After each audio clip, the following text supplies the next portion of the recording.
Dans cette vidéo, nous allons tout d'abord définir ce qu'est une équation, puis sur quelques exemples, nous verrons comment résoudre certaines équations. Pour commencer, donc, la définition d'une équation. Une équation, c'est une égalité de deux expressions, qu'on appellera les membres de l'équation, dans lesquelles apparaissent des lettres. Ces lettres, c'est ce qu'on va appeler les inconnus. Pour résoudre une équation, il va falloir donc trouver toutes les valeurs de l'inconnu ou des inconnus, s'il y a plusieurs lettres, qui rend l'égalité vraie. Voyons voir tout de suite sur un exemple ce que ça signifie. Alors déjà, une équation, c'est une égalité. Donc, il faut déjà que vous ayez le symbole égal avec deux expressions de chaque côté. Alors ici, dans cet exemple, on a deux expressions avec la lettre X, mais on pourrait très bien avoir la lettre X que d'un seul côté ou une autre lettre que X. La lettre X représente un nombre dont on ne connaît pas la valeur. C'est pour ça qu'on parle d'inconnu. Ici, on ne va pas résoudre, mais on va essayer de voir et on va tester l'égalité, c'est-à-dire on va regarder si l'égalité est vraie pour une certaine valeur de X. Prenons par exemple le nombre moins 3 et remplaçons dans chaque côté de l'égalité, pour chaque expression, par x égale moins 3 et voyons quel est le résultat. Alors, 4x plus 18, si je remplace x par moins 3, je vais faire 4 fois moins 3 plus 18. 4 fois moins 3, ça fait moins 12, plus 18, moins 12 plus 18, c'est égal à 6. Voyons maintenant à quoi égale 3 moins x quand x égale moins 3. Eh bien, 3 moins x, c'est 3 moins moins 3, autrement dit 3 plus 3, 6. Je vois que j'ai le même résultat pour les deux calculs de ces deux expressions. Ça signifie que pour x égale moins 3, l'égalité est vraie. Autrement dit, le nombre moins 3 est solution de l'équation 4x plus 18 égale 3 moins x. Résoudre une équation, c'est tout simplement résoudre une opération à trous. Donc, sur certaines opérations à trous, vous en avez déjà fait dès l'école primaire, eh bien, on va voir que c'est pas beaucoup plus compliqué que ce que vous avez fait à l'école primaire.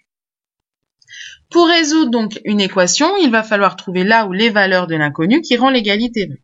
Alors, petit mot de vocabulaire, ce qu'on appelle une équation du premier degré à une inconnue. Premier degré parce que on aura juste la lettre qui sera pas élevée au carré ou au cube, juste la lettre toute simple.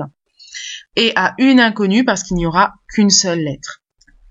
Alors, voyons quelques exemples de résolution et commençons déjà par des équations assez simples. Si je prends l'équation x plus 5 égale moins 3, je cherche donc le nombre qui, ajouté à 5, est égal à moins 3.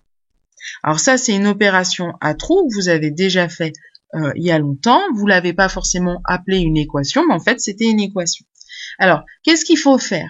Eh bien, l'idée, c'est d'isoler x pour n'importe quelle équation. Autrement dit, supprimer par un moyen, on verra que c'est pas toujours le même, le nombre qui est autour de x. Alors là, on voit qu'on a x plus 5. Ça veut dire que x et 5 sont liés par une addition.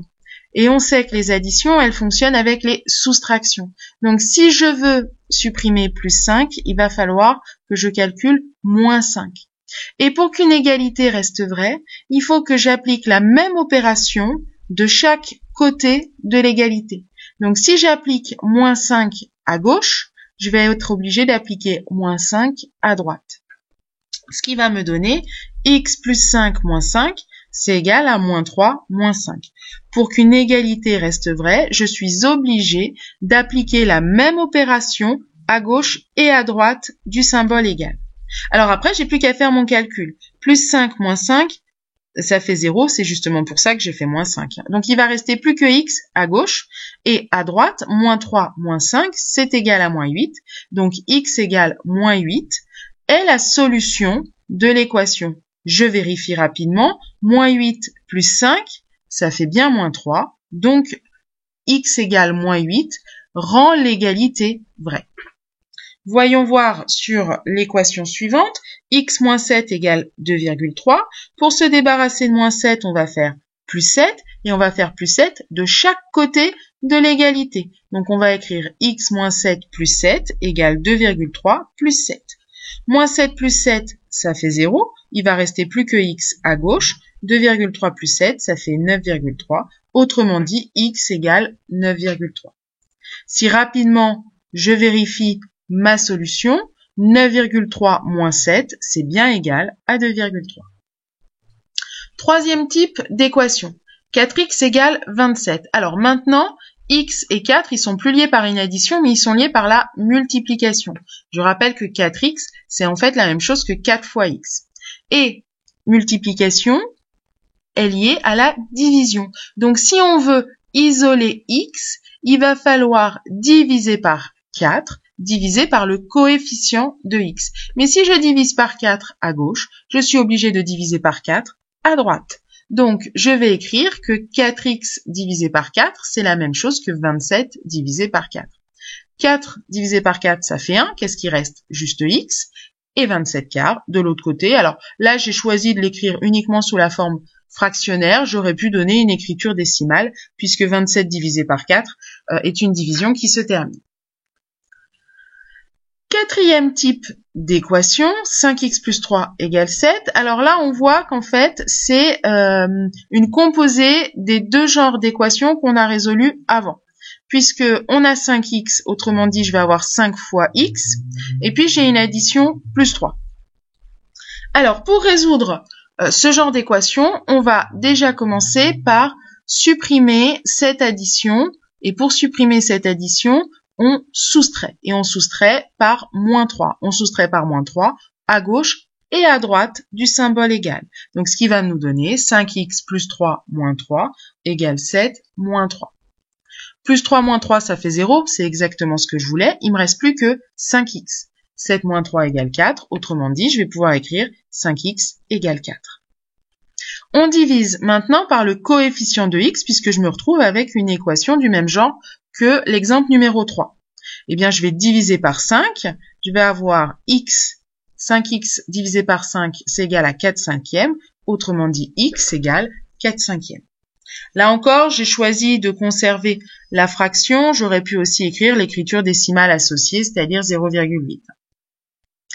Enfin, un dernier exemple d'équation, les équations les plus compliquées qu'on aura à résoudre cette année, puisqu'on a une égalité avec deux expressions qui mélangent multiplication et addition ou multiplication et division.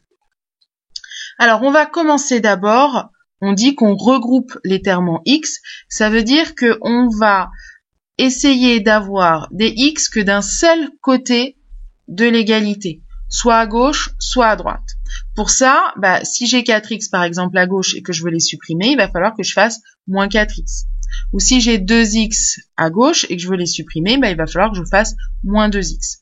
Alors là, j'ai choisi de supprimer les 4x à droite et de supprimer la constante plus 5 à gauche.